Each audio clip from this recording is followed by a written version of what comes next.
Panel has called for a review of post-retirement postings of judges to ensure impartiality. The panel has also called for more regional benches of the Supreme Court, saying the apex court is now very Delhi-centric. Ashmit joins us now with more details. Ashmit, take us through what the parliamentary panel has said and what it has suggested in terms of the road ahead. Well, some interesting findings, and if we can summarize, there are 5 key takeaways from this 133rd report of the Parliamentary Standing Committee. Number one, as far as the committee report is concerned, it calls for a review of post-retirement jobs, especially government jobs for judges. That is something that the committee feels is important to ensure impartiality. Currently, we have many judges who are going for post-retirement roles, so whether that's Justice Gogoi as an RS member, whether that's Justice Arun Mishra as the NHRC chairperson.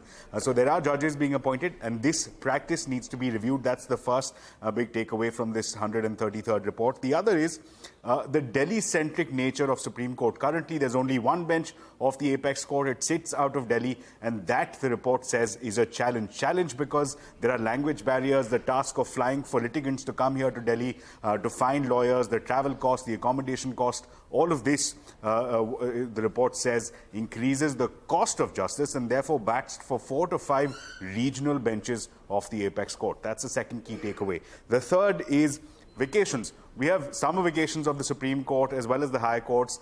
This issue has been debated a number of times and has been raised once again.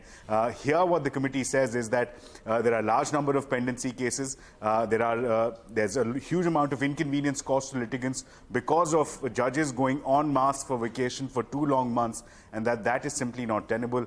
They've instead backed Justice R.M. Lodha's view on the subject, which is that judges should individually take leaves, not en masse, not together, not have vacation benches. Finally, the Parliamentary Committee also says disclosure of assets.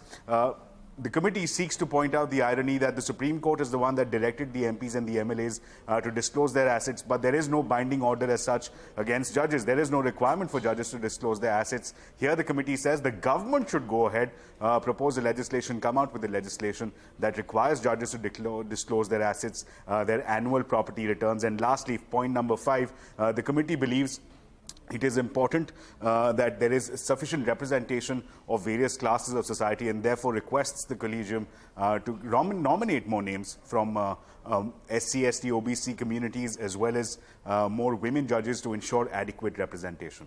All right, Ashmit, many thanks for highlighting the top 5 recommendations of the parliamentary panel. Let's see where this debate and this discussion heads. Thanks very much indeed. Well, with that, it is time for us to wrap up